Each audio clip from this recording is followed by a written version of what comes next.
ஒரு தேர்தல் முடிஞ்சிச்சுன்னா என்ன நடக்கும் தெரியுமா? தேர்தல் முடிஞ்ச உடனே வெற்றி பெற்ற இயக்கத்தை நோக்கி நிறைய பேர் போய் சேர்ந்துருவாங்க. எதிர்கட்சியிலிருந்து விலகி ஆளுங்கட்சிக்கு தான் நிறைய பேர் போய் சேருவாங்க. ஆனா இங்க என்னன்னா, எதிர்கட்சியாக இருக்கக்கூடிய திமுக கழகத்தில் நீங்க சேர்ந்திருக்கிறீங்கன்னா, நீங்கள் பதவிக்காக அல்ல, பவுசுக்காக அல்ல, பொறுப்புக்காக அல்ல, நீங்க எல்லாரும் கொள்கை தான் முக்கியம் என்ற அந்த உணர்வோடு சேர்ந்திருக்கிறேன்.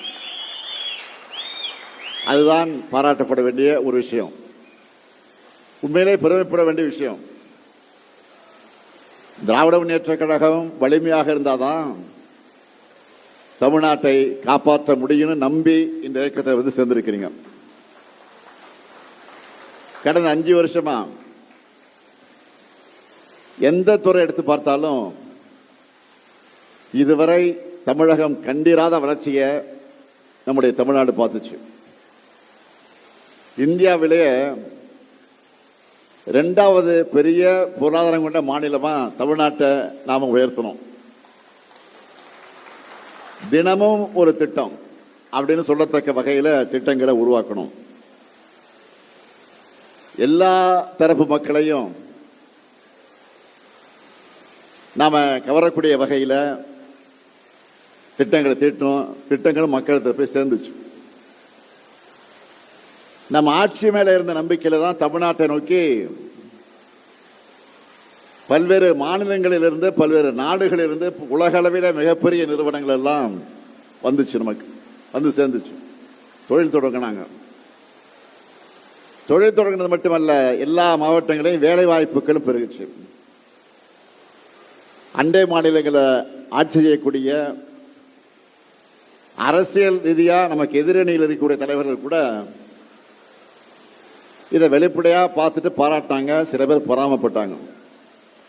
ஆனா இப்போ ஆட்சி மாற்றம் நடந்திருக்கு. இந்த ஆட்சி மாற்றம் நடந்து 1 மாசத்திலேயே தமிழ்நாடு இன்றைக்கு அதல பாதாளத்துக்கு போகக்கூடிய ஒரு சூழ்நிலை ஏற்பட்டிருக்கு. தொழில் நிறுவனங்கள் இந்த புதிய ஆட்சியை நம்பி தமிழ்நாட்டுக்கு வர பயப்படுறாங்க, தயங்குகிறாங்க.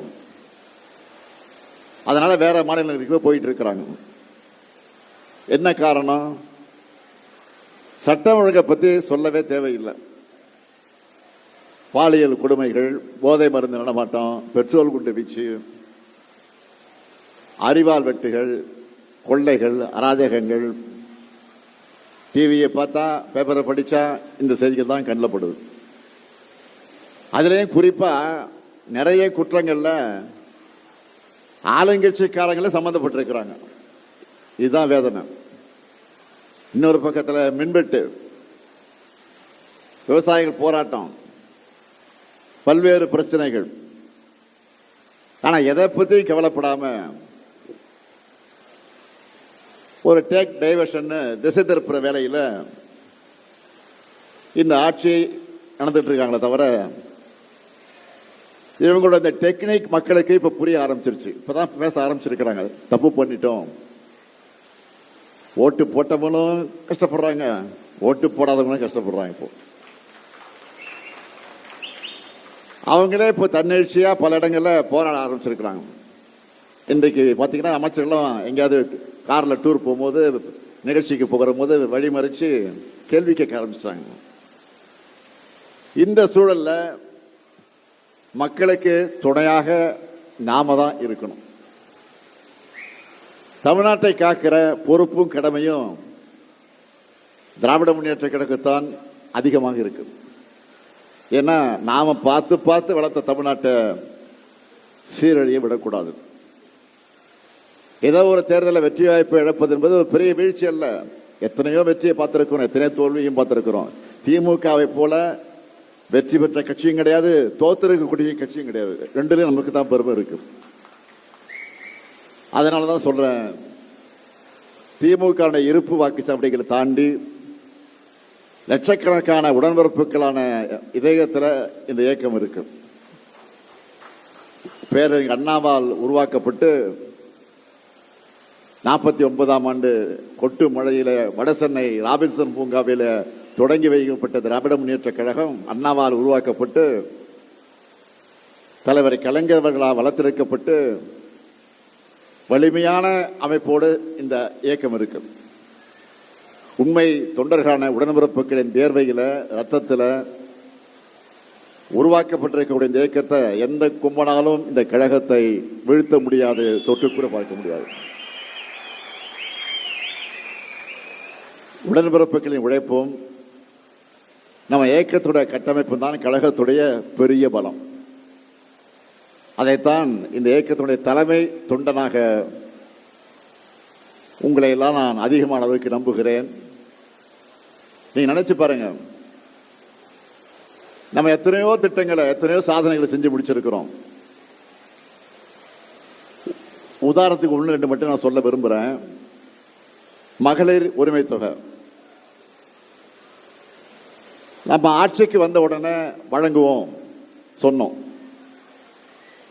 அதே மாதிரி 1000 ரூபாய் மாதம் 15ஆம் தேதி பேங்க் வங்கியில் ஒவ்வொரு தாய் மகளிருக்கும் கணக்கில் போடப்படுது. அதே மாதிரி பேருந்துகளில் பயணம் செய்யக்கூடிய மகளிர் அவர்கள் கட்டணமின்றி பயணம் செய்வதற்கான அந்த உத்தரவு வழங்கப்பட்டு அதுவும் நடந்து கொண்டிருக்கிறது.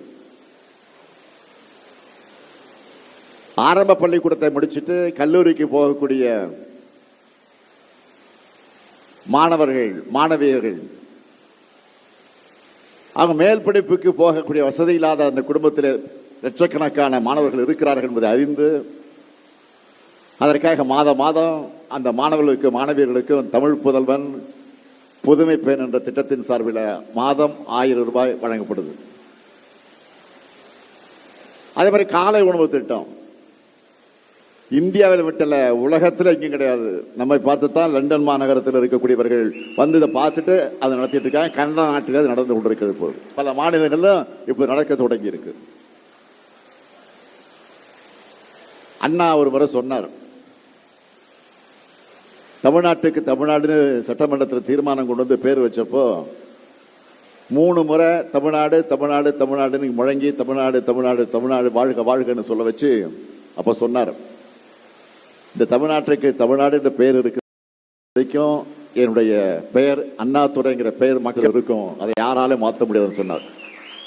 அது மாதிரி மகளிர் உரிமை திட்டமாக இருந்தாலும் பேருந்தில் பயணம் செய்வதற்கு மகளிருக்கு இலவசமாக போகலாம் என்ற அந்த திட்டமாக இருந்தாலும், காலை உணவு திட்டமாக இருந்தாலும், புதுமை பெண் திட்டமாக இருந்தாலும், தமிழ் புதுமை திட்டமாக இருந்தாலும், எந்த திட்டமாக இருந்தாலும் இந்த திட்டத்தை யாராலையும் எடுக்க முடியாது, அது நிறுத்த முடியாது. அந்த திட்டம் இருக்கிற வரையில இந்த அடியேன் ஸ்டாலினுடைய பெயர் நிலைச்சு நிற்கும். அதான் எனக்கு பெருமை, அதான் இந்த இயக்கத்துக்கு பெருமை, அதான் உங்களுக்கு பெருமை. எனவே தமிழ்நாட்டின் வளத்துக்கும் நலத்துக்கும் உண்மையான காவல் அரண் திமுக தான் என்ற புகழை காப்பாற்றுகிற வகையில் தொடர்ந்து நாம் பணியாற்றுவோம். தேர்தல் எப்போ வேண்டுமானாலும் வரலாம், விரைவில் வரலாம், ஒரு 3 மாசம் கழிச்சு வரலாம், ஒரு 6 மாசம் கழிச்சு வரலாம். ஏன்னா ஆட்சி என்பது மெஜாரிட்டியோட வெற்றி பெறலவங்க எல்லாம் தெரியும் உங்களுக்கு. மெஜாரிட்டியோடு இல்லை, மெஜாரிட்டி நான் 234 தொகுதிக்கு பாதியில் என்ன 118 வரணும். இப்போ எவ்வளவு ஜெயிச்சாங்க? 108 தான். திமுக தான் ஜெயிக்கணும், ஸ்டாலின் தான் முதலமைச்சர் ஆகணும் ஓட்டு போட்டீங்கல்ல. நம்மோடு இருந்த கூட்டணி கட்சி ஆதரவுல தான் இன்னைக்கு இந்த வண்டி ஓடிக்கிட்டு இருக்கு.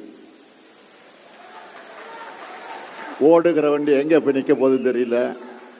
எப்போ எது நடந்தாலும் நாம ரெடியா இருக்கணும். எந்த நேரத்தில் தேர்தல் வரலாம், எந்த சூழ்நிலை வரலாம். 100% நம்ம ரெடியா இருக்கணும். எனவே கழகத்தினுடைய வெற்றிக்கு இந்த நிமிஷத்திலிருந்து உழைக்க தொடங்குவோம், பாடுபடுவோம், பணியாற்றுவோம் என்ற உறுதி எடுக்கிற நிகழ்ச்சியாக இந்த நிகழ்ச்சியை நான் பயன்படுத்திக் கொள்ள விரும்புகிறேன். எனவே தாய் கழகத்தை தேடி வந்திருக்கக்கூடிய முன்னாள் அமைச்சர் நம்முடைய இனிய சகோதரர் பெஞ்சமின் அவர்களையும் அவரோடு வந்து சேர்ந்திருக்கக்கூடிய உங்க எல்லாரையும் மீண்டும் ஒரு முறை வருக வருக வருக என்று வரவேற்க கடமைப்பட்டிருக்கிறேன். உண்மையா உழையுங்க.